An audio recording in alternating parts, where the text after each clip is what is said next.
Well, hi everyone. It's great to see all the faces. A lot of people I've just seen your resumes and things like that. So welcome to AFP.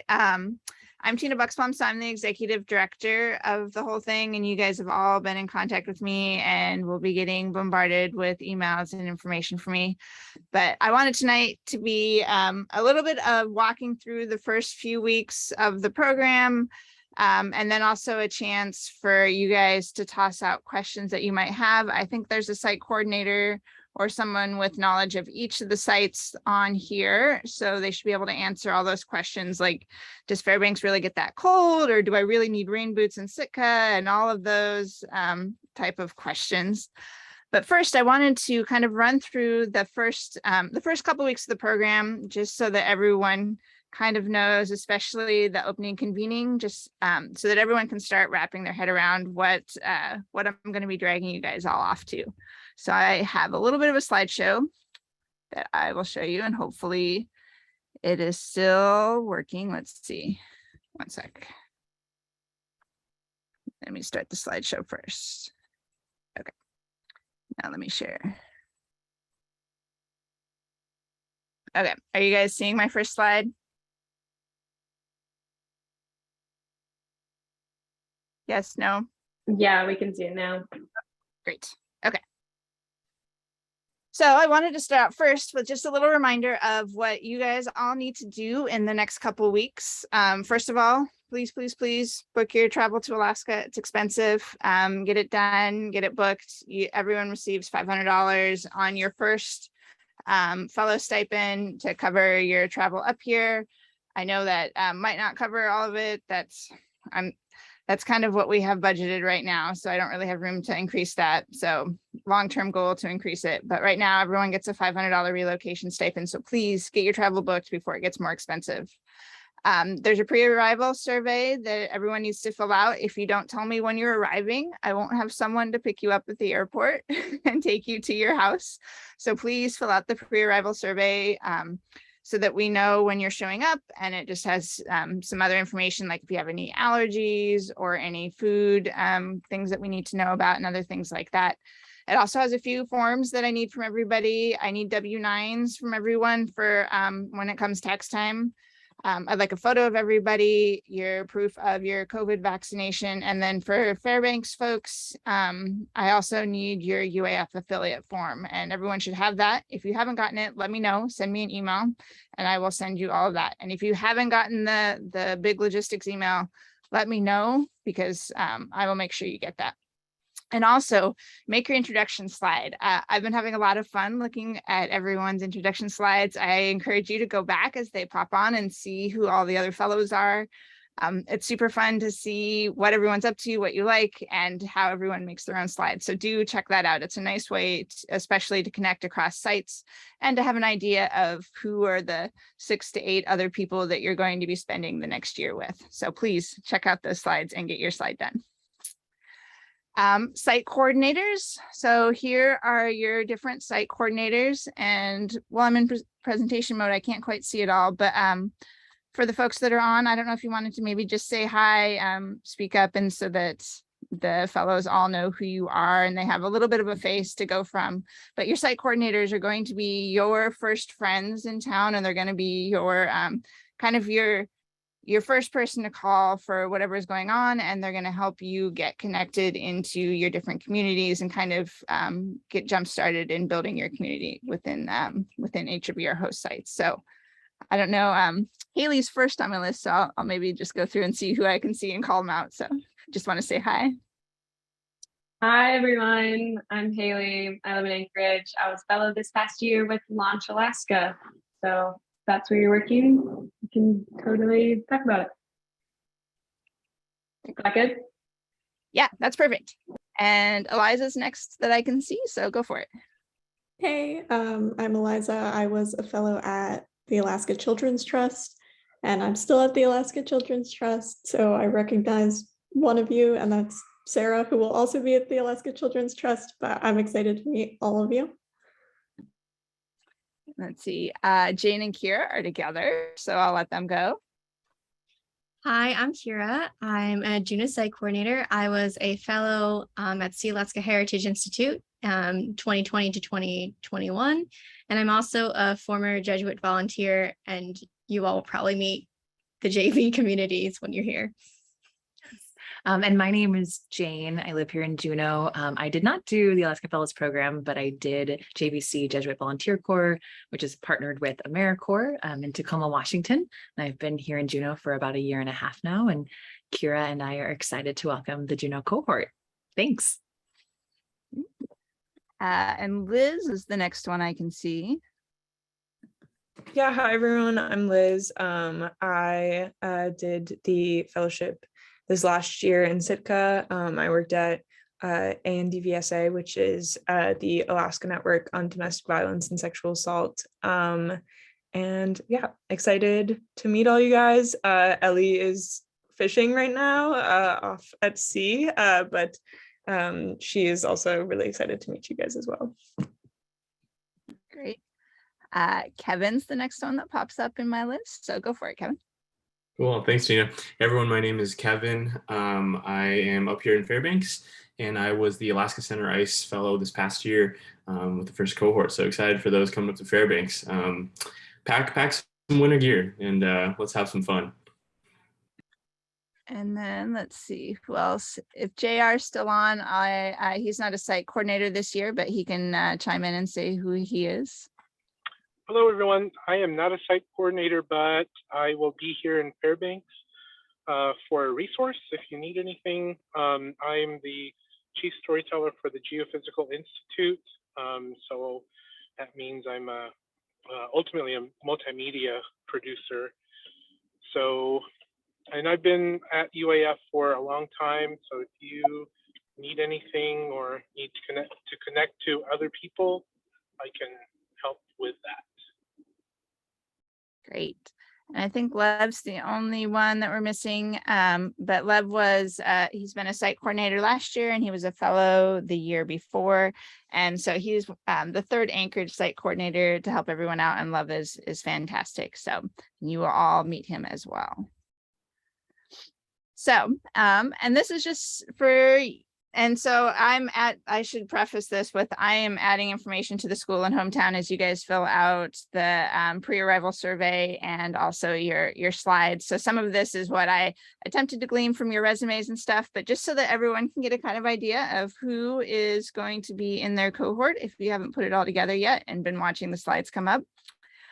So there'll be 7 fellows in Anchorage, and these are the different organizations: Alaska Center, Arctic Encounters, CHA is the Cook Inlet Housing Authority, ASEP and CASES is the Alaska Center for Energy and Power, and CASES, I can't remember what CASES stand for, my apology. Launch is the organization that Haley was with. Alaska's Children's Trust is Eliza's organization that she was with, and then Sightline as well. And so you can see who the fellows will be. And I will be, if I've gotten your hometown incorrect, I will be correcting it as all that information comes in. Fairbanks as well. So there'll be 8 fellows in Fairbanks. Oh, and I should mention Anchorage fellows will be split up between 2 houses, and Fairbanks fellows will also be split up between 2 different houses. And so there'll be 8 in Fairbanks. All of them except Alaska Microgrid are directly at UAF, the University of Alaska Fairbanks, though the Alaska Microgrid group is also affiliated with the University of Alaska Fairbanks. So there is Space Grant, Upward Bound, the Museum of the North, One Health, another Alaska Center for Energy and Power fellow, Alaska Microgrid Group, Career Services, and Center ICE, which is the organization that Kevin was with. And again, so there is your 8 Fairbanks fellows. Juneau fellows, there'll be 6 of you split up between 2 different apartments, and they're kind of back to back on the same building, really close. And so the Spruce Roots position is still interviewing at this point, but that one will get filled, I am sure, because there's great applicants for that position.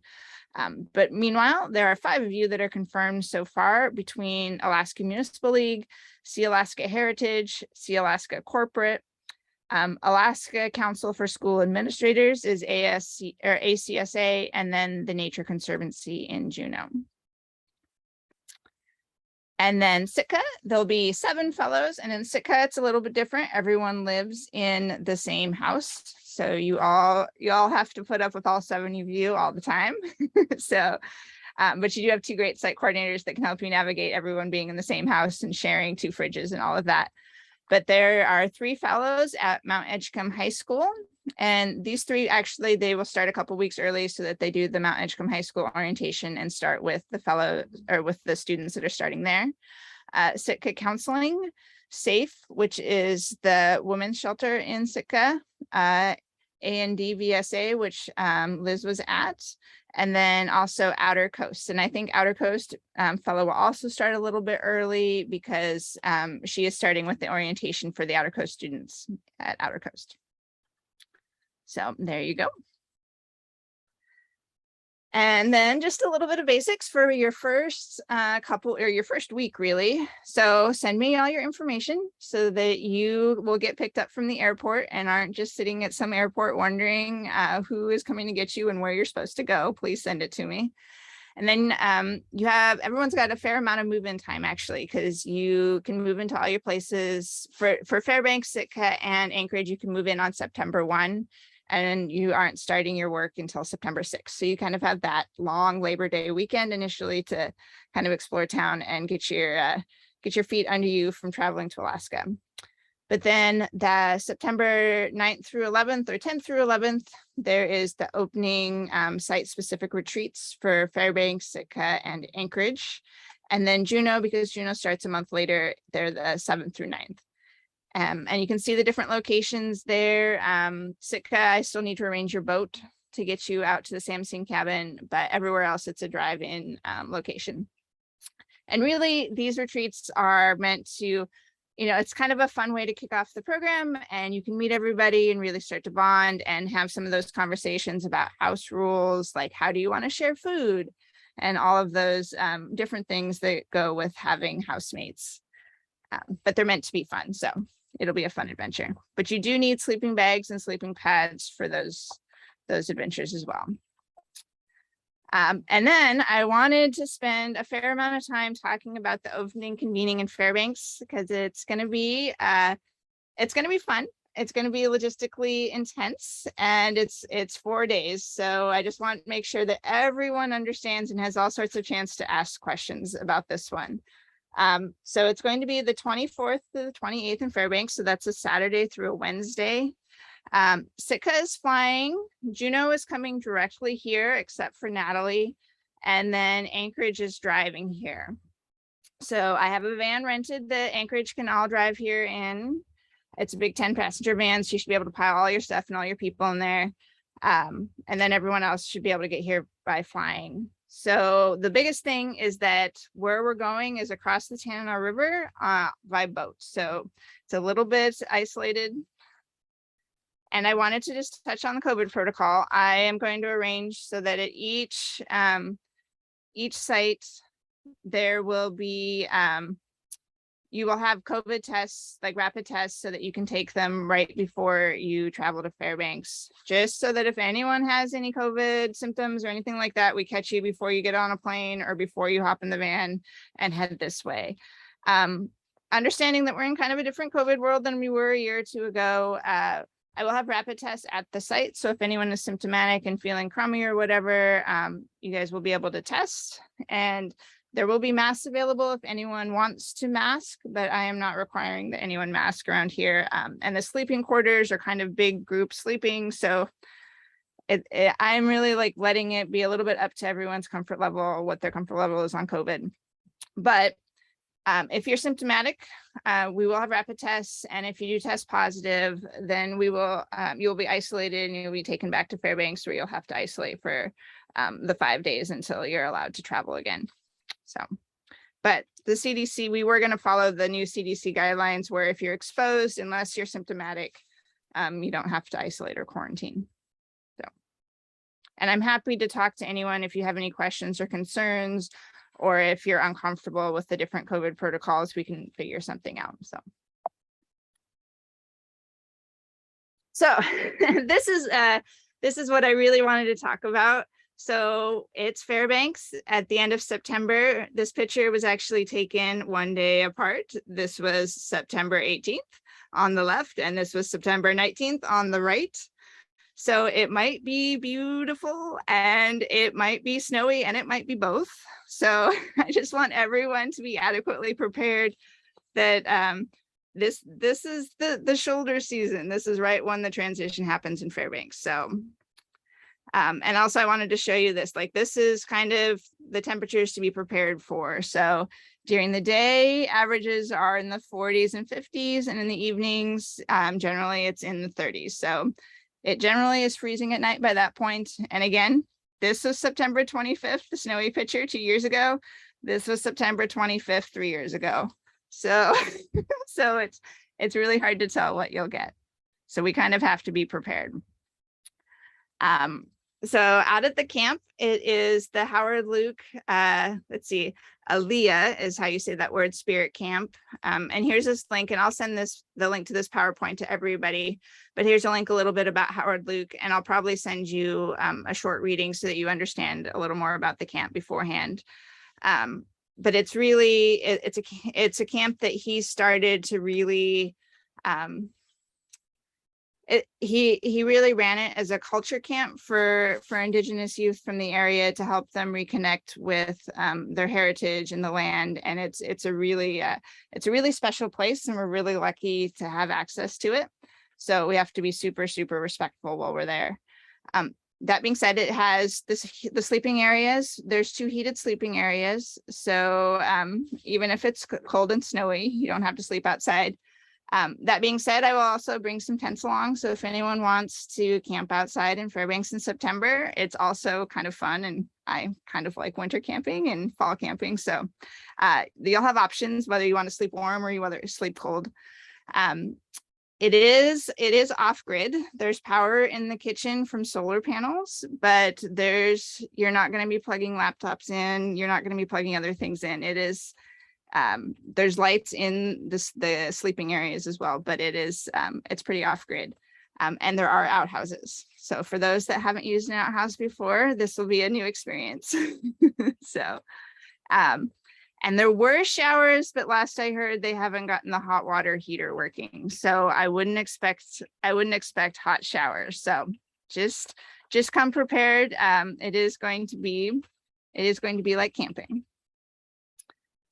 And the other big thing to remember is once you get there, you're there, right? So here's Fairbanks and here's the camp.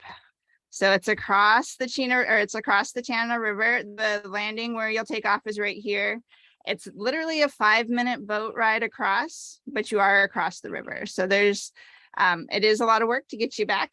I can call and come get the boat to pick you up if something happens or whatever. And there's great cell service here. So it's like an odd mix of completely off grid, yet you can see the boat landing across the river and you have cell service. So, but just know that if you forget your saline solution, if you forget tampons, if you forget all of that stuff, it's not really feasible to run back to town to get it. So remember your stuff. And also remember those previous pictures where it might be warm and it might be snowy. So err on the side of bringing extra long johns, extra socks, warm gear. It might rain, it might snow. So if you have raincoats, bring a raincoat. If you have I would probably have at that point, I would probably have a really warm winter coat that I would bring and also a raincoat. So kind of prepare for all eventualities because it is the season where it's changing. We'll have water out there, but just bring a water bottle with so that you can carry your own water around and things like that. Any medication you need, any hygiene. September in Fairbanks is when the light is at 12 hours of daylight and 12 hours of dark, and it is dark. So for most of everybody coming from the lower 48, you're used to dark at night. For Alaskans, dark at night's always a little surprising. So do remember a headlamp. Just so that, it'll make that outhouse trip at midnight when you really have to go in the middle of the night a lot easier and things like that.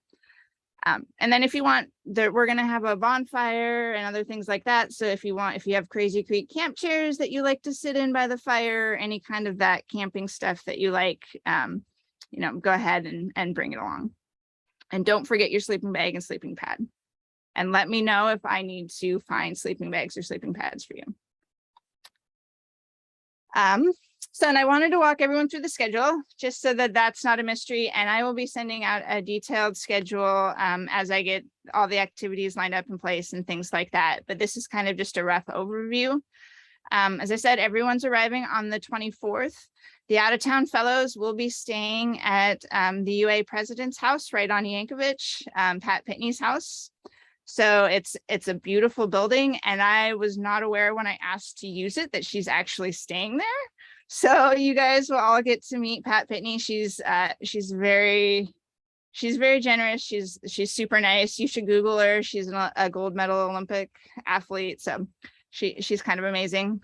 But anyway, everybody that's from out of town will be able to stay there. And then I have the different transportation lined up for around town.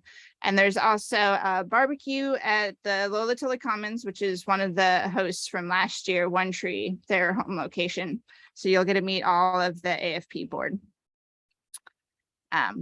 So on Sunday, the 25th, the morning is going to be different optional activities. You guys can let me know which ones you want, and I'll figure out how to get people around. Like we can go out to the Santa Claus house in North Pole if you want your super kind of kitschy North Pole thing and get a picture with Santa and send a letter, or you can go out and see the pipeline near Fox. The museum opens at 10. There's a world-class auto museum, antique auto museum in town that opens at noon. The Morris Thompson Cultural Center opens at 8. So there's lots of different morning activities that everyone will kind of spread out and do.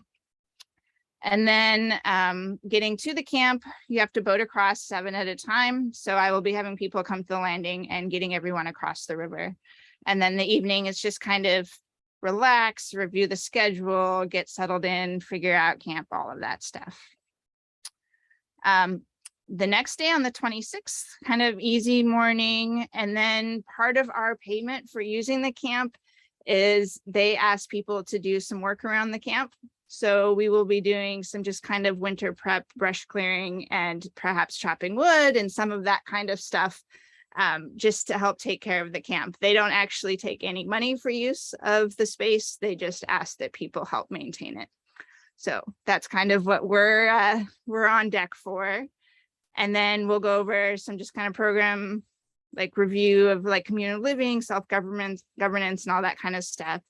The afternoon is going to be just kind of fun, relaxing. I'll have paint supplies out there. There's berry picking potentially. We can hike around. You just kind of can enjoy the space. And then in the evening, games, free time, we'll have a bonfire. And one of the activities I want everyone to do is write letters to themselves for the end of the year. And during the closing convening, we'll all get to read those letters.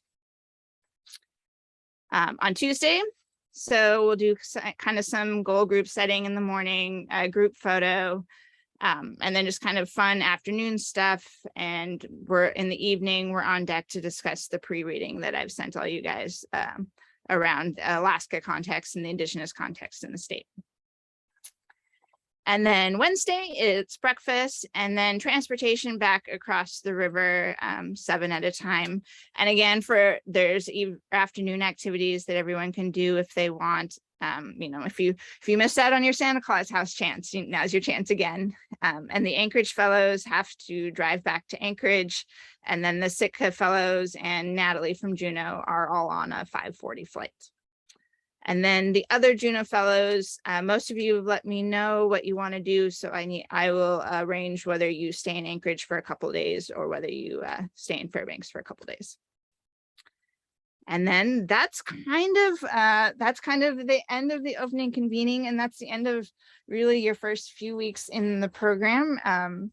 So yeah, now I wanted to give everybody a chance to ask some questions and really like ask about the opening convening, ask about you have your site coordinators on here. You can ask them, you can ask whatever question has floated across your mind. So please go for it.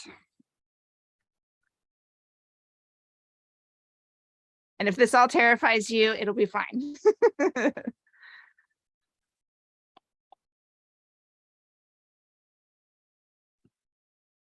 I've got like kind of Oh, I'm sorry. Other people were nice and actually raised their hands. I'll be silent now. I'm sorry.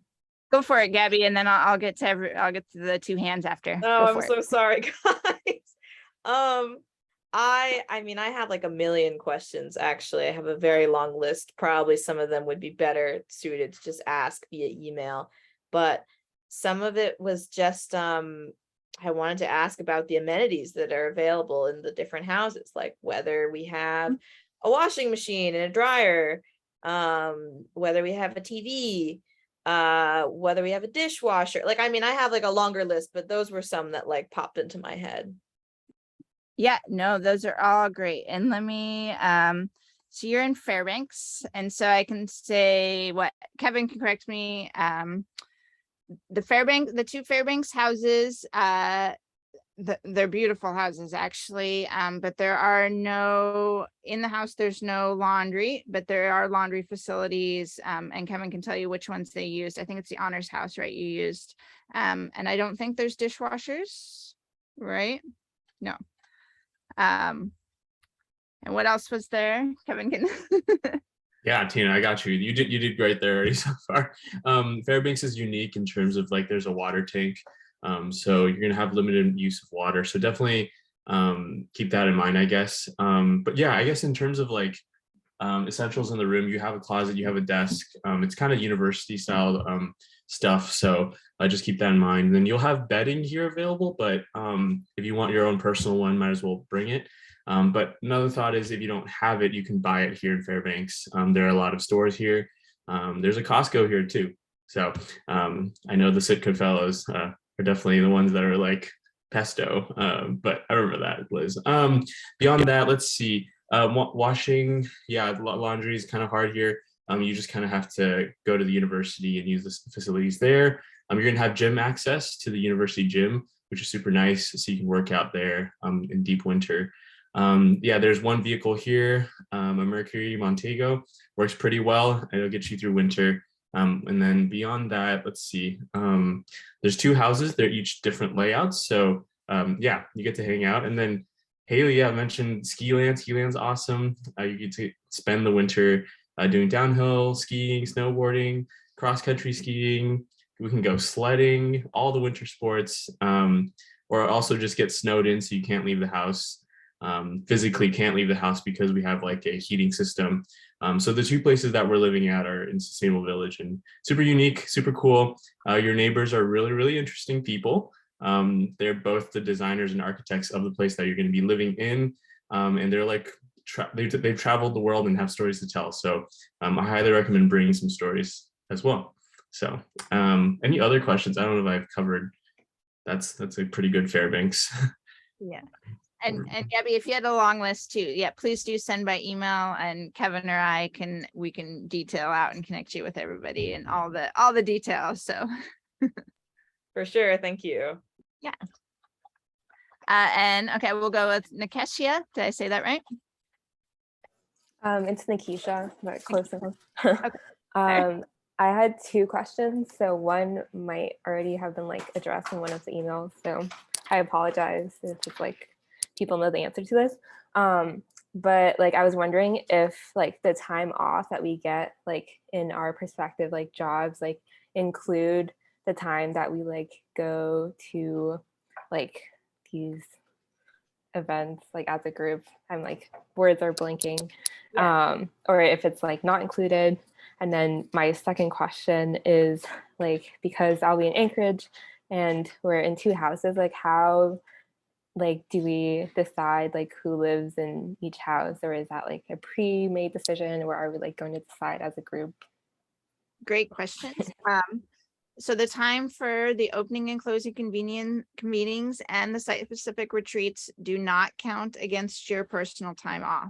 So those are time blocks that we've reserved with your hosts and told you that you are committed and they are part of the program and they are not part of your personal time. So I've been clear with that with the hosts in their host contracts and all this stuff, but I will also reiterate that so that they make sure. So it's not part of your time off. Then let's see, as far as which house in Anchorage, I will assign that because there's one house that we have a little bit earlier than the other house. So and there's a couple of people that are arriving like a day or two earlier. So I will sign that. The one thing with Anchorage is do let me know. We have, I think, Eliza can correct me, but there's 2 bedrooms that are non-carpeted, right? One in each house. So do let me know if you have any dust allergies or anything like that, where being in a bedroom that does not have carpet would be a real benefit for you. Because we do have 2 bedrooms that I can pick and choose who gets those ones. And what was your other question? It was the time off and housing It was and just those 2. Thank you. okay. Okay, great. And Nazun, how do you say your name? It's Nusa. Thanks. Okay. Yeah. My question was, I was wondering about the food situation. If that would be something that we will need to look at it independently, or if it will be organized.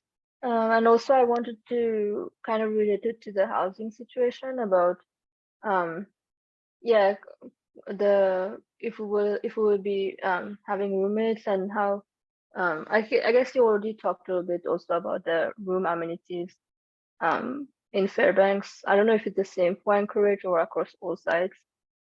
Just wondering about that. Thank you. Yep. Yeah. Everyone has their own bedroom, so there's no bedroom sharing, so you don't have to worry about that. Like where you're all past the having roommates and that stage of life, I would say. So everyone has their own bedrooms. And then food. So there's some, if you read the site handbooks, there's some general recommendations around kind of like the big staples, sharing that as a whole house, like flour and sugar and those type of things. And then more specific stuff, you kind of negotiated as a house how you want to share. And I can ask Haley or Eliza how you guys worked it out, but that's one of the conversations that the site coordinators will help you guys, will facilitate you guys having, is the food situation as well. Yeah, in Anchorage we have sorry, more amenities than in Fairbanks. We have like washers and dryers and dishwashers in both houses. And as far as sharing food, yeah, I mean, at least in Anchorage, we all had our own food basically. Like we kind of thought about sharing food, but if we wanted to like make a group dinner, then we'd buy groceries together. But most of the time, just for daily food, we kind of just got our own. That's just how we decided to do it. That doesn't have to be how you do it. Yeah. Okay, thank you. Yeah. And while we're talking about food, do let me know. It's on the pre-arrival survey if you have any food allergies or anything like that, but I will be doing all of the shopping for the opening convening. So do let me know if you have any food allergies, any food specific things. You're a vegetarian, you're a pescatarian, you only eat kosher, whatever, those type of things, so that I can plug it all into my big master food spreadsheet and plan away. So do make sure you let me know.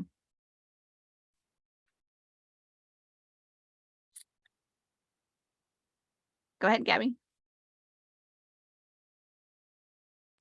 Yeah, thank you. My list is long, but I did think of something that would be like more useful to the general group, which was first, so we pay for our food. Do we also pay for utilities? And then my other question is more Fairbanks specific. As university affiliates, do we have access to some university resources? Specifically, I'm thinking of I want to practice the piano, and I wanted to know if I could get access to the practice rooms in the music department, or if I should just email and be like, hello, something like that. Yeah. So yes, utilities and everything is included. There are 2 Anchorage fellows that do, because of the way their host chose to work the employment contract. They're having to reimburse me for rent, but the rent and utilities, and it's all one lump sum. But in general, That is entirely covered by the program. You don't have to pay any rent. You don't have to pay any utilities. And I'll be paying you your monthly stipend. It will come in a check in the mail. And I try to time it so that it's actually there by the first of the month, because I know it's not very much and money's tight and things like that. And for the Fairbanks Fellows, you will have university IDs and you'll have university ID cards, and you'll have access to all the different UIF facilities. That being said, I don't know if I haven't ever checked into practice rooms and stuff like that. I don't know if there's a fee associated with using them or how that works. But you will be in the UA system, so you'll be able to request anything like that. I just don't know if it's just open to anybody or if there is a charge. So Tina, I think last time you needed a class, but there are some exceptions, so we can talk to the music department. yeah, and I'm happy I can reach out to the music department. We do have an agreement with the student rec center, which is the gym here, where all the fellows get access to the gym in Fairbanks. So it's kind of the trade-off. Fairbanks has no laundry in their houses, but they have free gym access. So it's, it's every site has slightly different pluses and minuses and perks. So Thank you. yeah.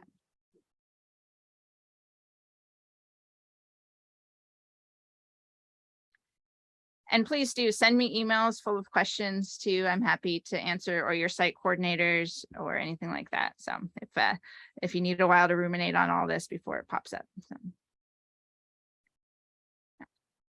So Ashley, go ahead. I was wondering about the sleeping bags and sleeping pads. I know in the pre-arrival survey, you check like whether or not you have them or you'd like to request them if possible. And then so I was wondering, and you said something similar about the opening convention for everyone. I was wondering if we should kind of like let you know, or you have like a limited supply. So if we can, we should look into buying our own. Yeah, do let me know. And I have, so sorry that I don't automatically remember where everyone is at right away. You're in Fairbanks. Okay. So, yes, I can get a hold of, especially for the opening convenient, I can get a hold of as many sleeping bags and sleeping pads as I need. So yes, just let me know. I just need to know ahead of time. I don't want to, it'll be a little bit complicated if I'm trying to scramble on a Saturday morning to get a hold of them. So yeah, but yeah, I can get a hold of whatever is needed. So thank you.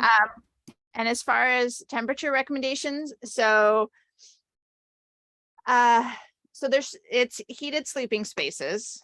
So, and they're heated with wood stoves.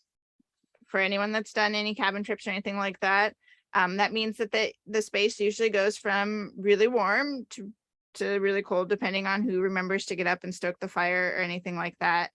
So I usually sleep, I have like what was mine? I think mine's a 20 or 30 degree bag that I use for cabin trips, which works fine.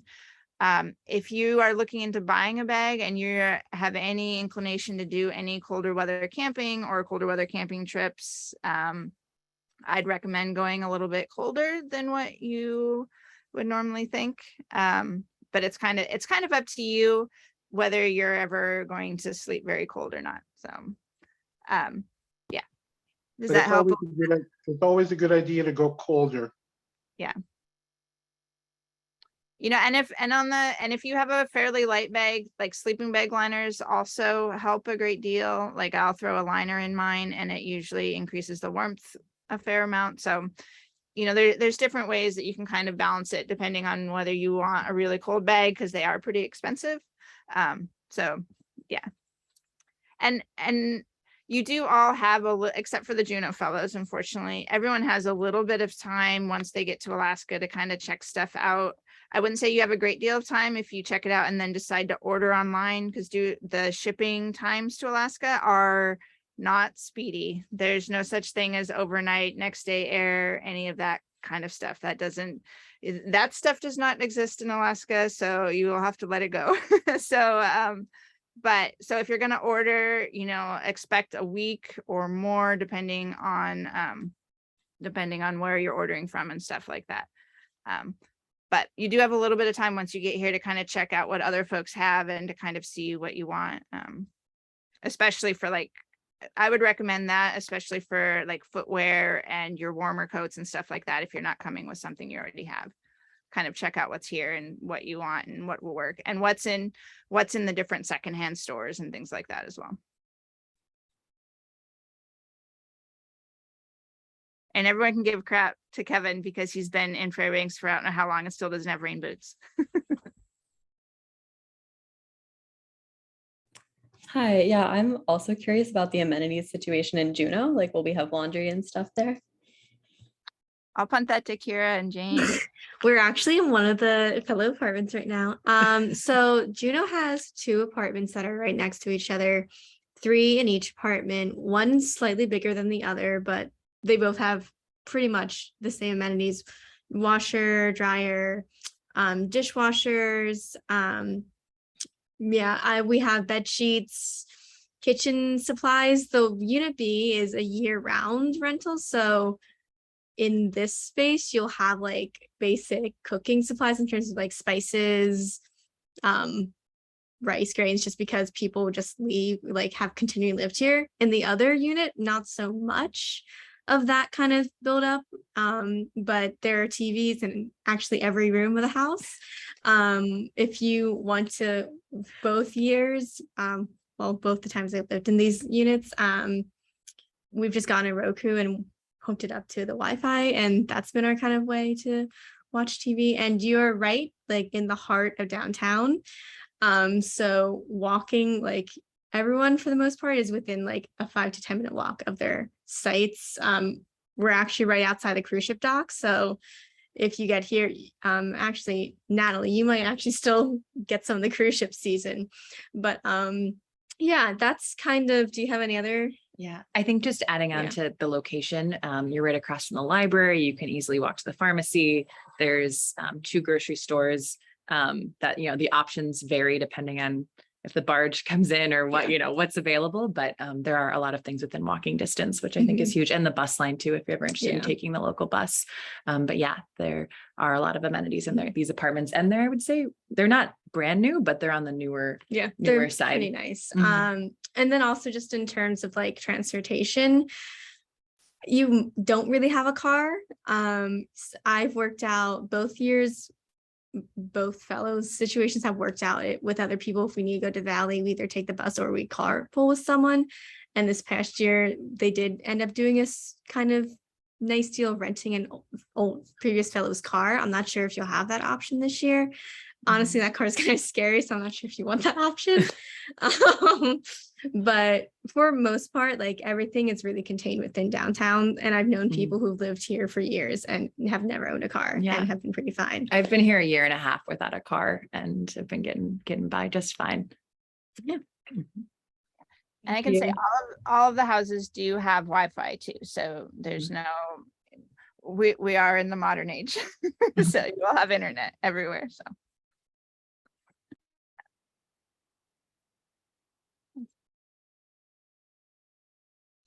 Go Elizabeth, go for it. Yeah, I guess this is a question more for former fellows, but like who traveled to Alaska, at the beginning of this fellowship, when you were packing and thinking, like, how much stuff did you bring, and would you say that was enough, or did you end up leaving with more, or like just to get mentally prepared on like how many suitcases maybe I should be bringing, or whether I should, send a box over to the mailbox or something like that?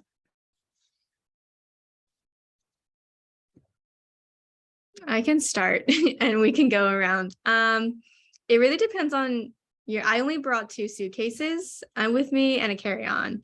And I use most of my space for gear because I packed like mostly a winter wardrobe, and the things I really did splurge on was like my sleeping bag, sleeping pad, and then like any rain gear because it's very rainy in Southeast. And I pretty much, like in terms of actually packing clothes or anything, I didn't pack a ton, and I was pretty much fine through most of my year. And like, you're not stuck here, like you still can get things. It's just going to take you a lot longer to get those things. So I kind of went into the mindset of bring what I know I'm going to immediately need. And then if something comes up later, I'll bring it. I did bring my own coffee pot, which is really extra, but also like bring your own things that you know like you're gonna really want, and it would make your life feel more cozier here. Yeah, and like Amazon Prime, you still get Amazon Prime to Alaska and stuff like that. You just have to factor in the transit time for everything to get to you. So yeah. And I would say too, if you're splurging on like outdoor gear or something like that before you come for Sitka and Juneau, splurge on rain gear, like good high quality rain stuff. Fairbanks, splurge on a puffer coat or something that's warm because Fairbanks is cold. And then for Anchorage, like warm but waterproofy, but not quite like downpour rain, but think wet snow. So, and Eliza can probably talk to more wet for like outdoor gear to think of for an Anchorage, but yeah, I'm trying to think. I brought a winter coat, so that took up a decent amount of space in my suitcase. In terms of like clothing that I brought, Anchorage is pretty casual, just generally, and then work also is pretty casual. So like it might differ based on organizations, but I would say in general, like you don't need to be bringing a ton of like work specific attire. And then I acquired most of my like specific outdoor gear here, other than my sleeping bag and sleeping pad, cross-country skis, extra tufts, that kind of thing you can get here. Facebook Marketplace, it's pretty great in Anchorage. So yeah, there's lots of opportunities to like pick stuff up as you go, and you figure out like what you're sort of interested in doing outside of work in terms of outdoor activities. I have a piece of unsolicited advice for the like Juneau and Sitka fellows.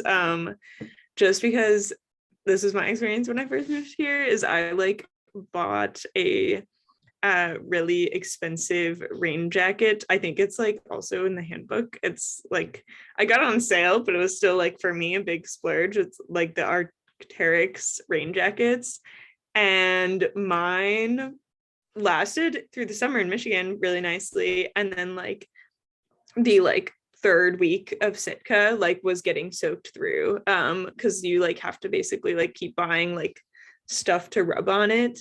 But like what I have found since getting here is like you want rubber rain jacket, like is the best, at least for me. And like I was able to find like just like a like $15 rain jacket in like Sitka used, like one of the thrift stores, but like a rubber rain jacket is kind of like, rubber is like the thing that if anything is going to withstand rain, like it's going to be that. And like hopefully something a little lighter so it's not like too heavy, because rubber tends to be heavier, but definitely worth the investment. Yeah, Grundon's or Helly Hansen both make rubber rain gear, so check that out. Yeah. I meant also check out fishing gear. Fishing gear are great. When you go to Southeast, talk to the fishermen and see what they, because that's what they use on the fishing boats. Yeah. And then as far as the puff coat or the down coat in Fairbanks, I mean, there's a lot, you can dive deep into, Marmot or North Face or whatever, but really, whatever you can find that works, that's comfortable. You don't have to worry really much about the waterproof outside layer in Fairbanks, because the snow is pretty dry, and when you're wearing the puff coat, it's cold and dry. So yeah, warmth is much more important than brand name or anything like that. And for Fairbanks, I would say too, there's several good outdoor stores here in town. And usually what I do for outdoor clothing, despite wanting to support local, is a lot of times I will go try on different stuff, find what I want, and then find it online at half the price. So that would be my recommendation for a lot of the Fairbanks really cold weather gear, is look around in town once you're here and see what works, what you like, and then try to order it. And warm socks and footwear, I think there's a chunk in the Fairbanks handbook about warm footwear. There's kind of a couple different camps. There's the muckluck, muckluck camp, or there's kind of the big sorrel camp. Maybe, get to town, try some stuff on, see what you like as far as footwear, and then you can either buy it in town or you can order it. But what's good footwear what is warm footwear in the lower 48 is probably not going to do it for you in Fairbanks. So it's pretty, footwear is important in Fairbanks. So No bunny boots last year? oh, I'm not a bunny boot person, but I don't think there was any bunny boots. I don't know, Kevin, did anyone rock the bunny boot last year? No, yeah. I told him about bunny boots. Yeah. They're pretty cool. They're pretty cool. Definitely look them up if you're interested. Yeah, we can do a whole boot fashion show in Fairbanks for the 8 Fairbanks fellows. And then I can say for Anchorage too, Anchorage snow is wet.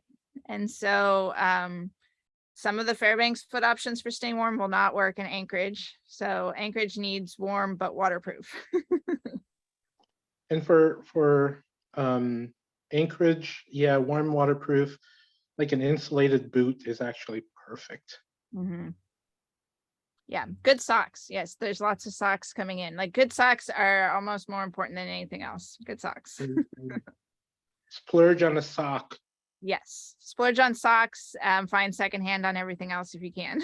That's it. That's probably really good advice. Warm socks will do. So.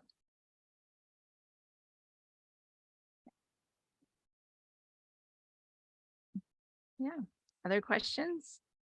And like I said, do email as they come up, as you think of stuff, and no silly questions. You can, and no, don't worry about asking too detailed questions or anything like that. So please do ask away.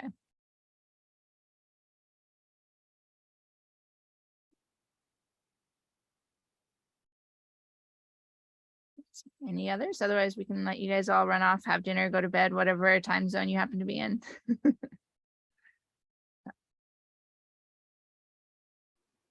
I have a last minute quick question. Go for it. For all of the convening things, like retreats, I guess, are we bringing any food or will all the food be there? Yep. So the site coordinators will help get all the food for the individual site retreats. So the food is fully provided for both the individual site retreats and for the opening convening. The biggest thing is just to make sure and let everyone know if you have any allergies or food specific stuff, but it's all provided. So, but if you have any requests, do request away. Like, I really like Earl Grey tea, so I'd really want that to be there, or things like that. Do let me know. So thanks. Mm-hmm.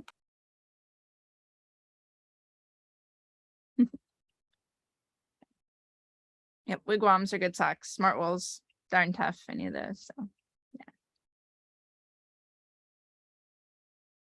Wool is your friend as far as socks go. So yeah.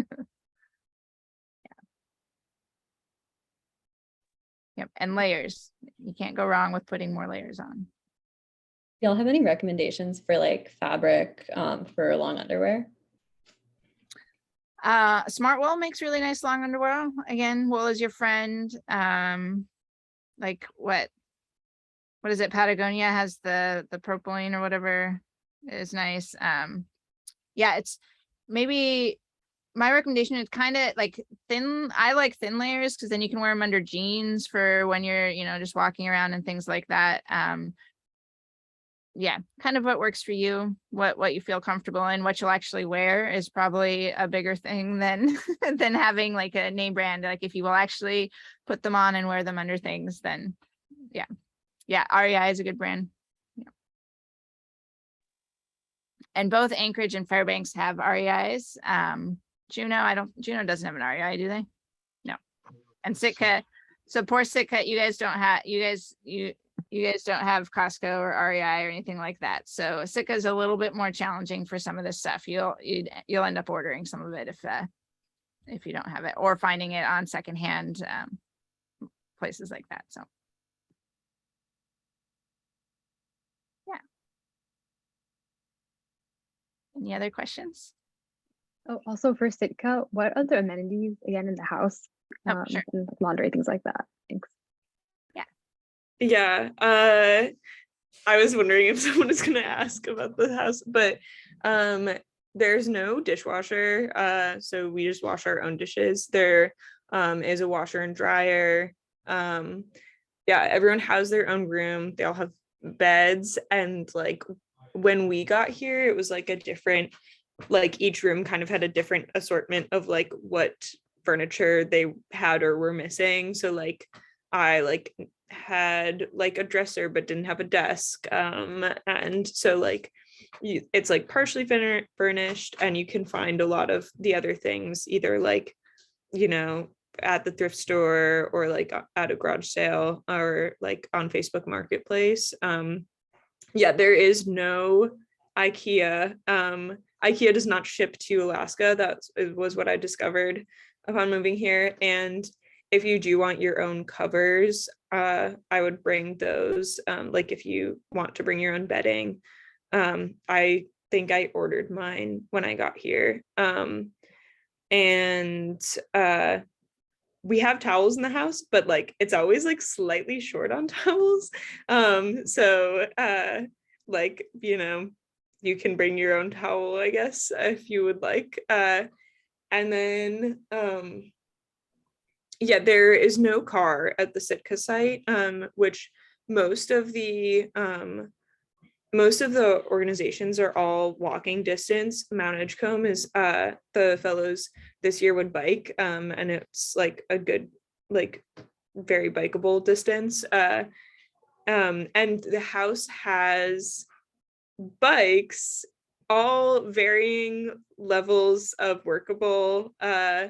There's like a little bike stall, and I think 3 of them are like pretty reliable. One is like a genuinely like the good bike, and then like 2 are like decent. But there's also the Salty Spoke, which is a bike co-op in town, that like kind of all of us were like meaning to fix these bikes for a really long time, but haven't got around to it. But and yeah, I don't know if any of the Sitka fellows are bringing a car, but there's like a driveway where you can park a car. And yeah, I don't know if I missed any amenities that you were thinking of, but there's 2 bathrooms with showers. We have running water, Wi-Fi. Oh, there's a TV. There's a TV, and I think we just like had an HDMI adapter that we would like plug our laptops in to watch stuff on. And the house is really like, the living room and kitchen are like relatively really well furnished, because this is like the oldest site. And I think we bought a coffee maker. Like there's like various like kitchen items we needed to buy when we got here. So we might need to like hit up the thrift store for those. But the like essentials are all pretty well stocked in terms of like pots and pans. Yeah.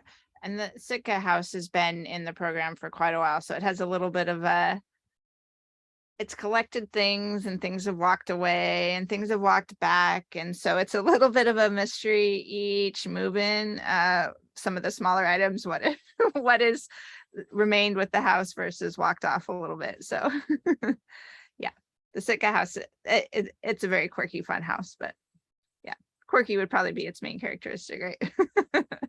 And it is in Sitka, you're living right next door to your landlord. It's a house that the landlord's built, and his name's Justin. He's super nice, and you might have to deal with his really ancient cat that occasionally wants to come visit. So there's a lot. You'll have to hit up some of Liz and Ellie about cat stories. So I have not seen the cat for like months, so okay, maybe. He was like 20 something, so maybe the cat is no more. I'm not sure. Yeah.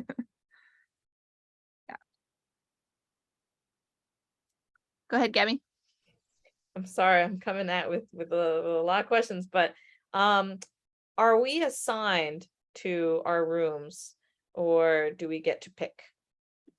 So in the Fairbanks houses, I will assign you a house, but you guys can fisticuff it out for who gets which room. So yeah, I mean, they're all pretty much similar, and same. Same with all of the houses. I'll assign you a house, but then you get to kind of figure out which room. So minus what I said about the non-carpeted rooms in Anchorage, if there's anybody with any really dust considerations or allergy considerations and things like that. So those rooms I will assign. And then there's one room in Sitka that is in the basement. So if you're super adverse to not as much daylight as everyone else, then then I would avoid that room. But the rest of them, each room in Sitka has its own character, as Liz can say. So. Oh, and is there a TV in Fairbanks? Is Kevin still on? I think so. Yes, one in each house. Okay.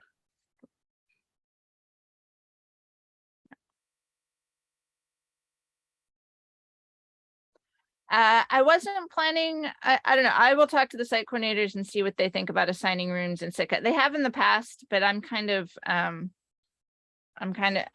I haven't fully decided if I'm going to assign rooms in Sitka or not. Because that one's a little bit more quirky where each room is different. So we'll see. Sorry, I couldn't give you a straight answer, but yeah. Oh yeah, for sheets and stuff, yeah. Yeah, I will let you guys know next week what to do with the Sitka house, whether we're assigning sheets or not. And I think, Kevin, what size are the beds in the Sustainable Village? Are they all twins? Yeah, they're all twins. Sorry. Okay. Yeah, so Fairbanks is all twins. It looks like Juneau is queens. Sitka, it depends. And then Anchorage, I think they're all queens, aren't they, Eliza? I'm not sure. No, Virginia Court, they're mostly full, I think. I know mine was full, and I think the others were full, maybe one queen. I will say for Anchorage, you can totally get sheets here super cheaply. I did that. We have like a Bed Bath & Beyond, so I didn't bring because I didn't know in advance, and honestly it was easier. It saved me some space. So yeah, and same thing with Fairbanks. We have a Walmart, we have a Fred Meyer's. If anyone's from the Pacific Northwest, they know what Fred Meyer's is. Yeah, so Fairbanks, it's it's super easy to get any of that kind of stuff that you forget. Sitka is the more where it's a little more challenging. So Juneau has a Costco, they have a Fred Meyer's. You also can pick up all of that stuff easy. Bye, everyone. I have to get going. Okay. Thanks, JR. Bye. See you in Fairbanks.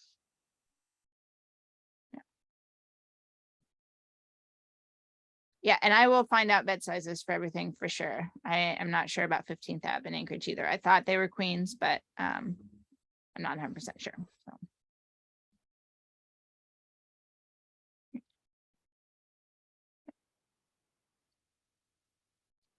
Any other questions? And you guys each should be added to site-specific Google groups. If you're not, if you haven't seen that, let me know. But then you can message back and forth with your whole cohort, super easy. Yeah, if you ever use Google Groups, you guys are probably all more on top of that than I am. So yeah, any other questions?